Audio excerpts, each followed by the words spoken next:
Kecha bitta patsientimiz kelib, 8 yil oldin kelganman sizga Nodir opa, nimaga 8 yil kelmadingiz, nimaga yo'g'ib ketdingiz desam, 8 yil oldin ularga bitta zo'r retsept bergan ekanman qizlar, o'shani eslatib yubordilar.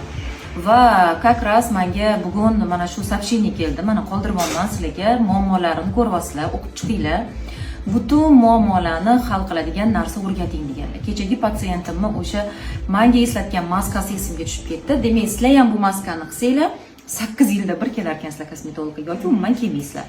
Значит, sizlarga nima kerak bo'ladi buning uchun? Yantarная kislota. Mana rasmini qoldiribman. Oddiy tabletka aptekada bor. Yantarная kislota bu eng zo'r narsa. Bizani ukollarimizga mezoterapiyalarimizga qo'shiladigan ingredient bu va buni tabletkasi ham bor.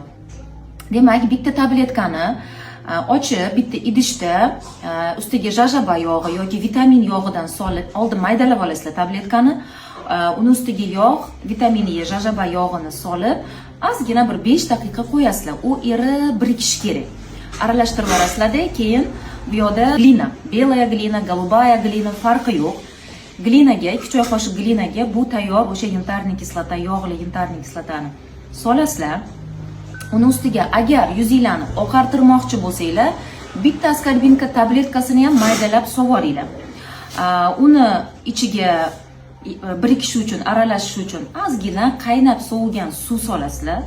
Yaxshilab biriktirib borasizlar va yuzingizga maska qilib surib qo'yasizlar. Endi yuzingizda dog' yo'q, ugridan qolgan izi yo'q, lekin yuzinglar quruq, ajinlari ko'p. Unda nima qilish kerak? Unda ko'proq jajaba yog'i va vitamin yog'idan solasizlar. Ya'ni har bittasidan yarim choy qoshiqdan solasizlar. Ko'z atrofidagi ajinlar bormi? Yuzdagi quruqlik, yuzdagi osilish, mayda ajinlar, so'lg'inlik, xiralik hammasi ocharadi. Bittada effektini sezasizlar qizlar. Haqiqatda ishoninglar, bu zo'r narsa.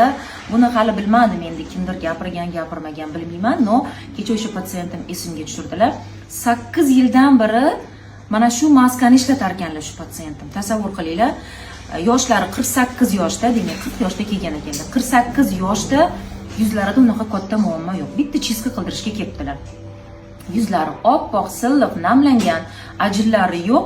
Hattoki men ularga hech qanaqa vitamin ukol tavsiya qilmadim. Bitta chiska qildirib ketdilar. Demak, sizlarda ham bor imkoniyat, o'rtoqlar, arzon, qimmatmas, aptechniy mahsulotlardan yosharib o'zingizga uhud qilib yursanglar bo'ladi. Haftada 2 yoki 3 marta qilsa bo'ladi buni. Maskani 15 minutga qo'yasizlar, yuvib tashlagandan keyin nochnoy krem, sivorotka yoki ta'sirchanroq bo'lsa yuzinglar, Bipanten yoki bizni Dermaherb majmuasini surib qo'ysanglar, nur ustiga a'lo nur bo'ladi. Har doim go'zal bo'lib, chiroyli bo'lib yuringlar. Bu narsada sizga yordam berishdan hech qachon charchamanglar. Sog' bo'linglar.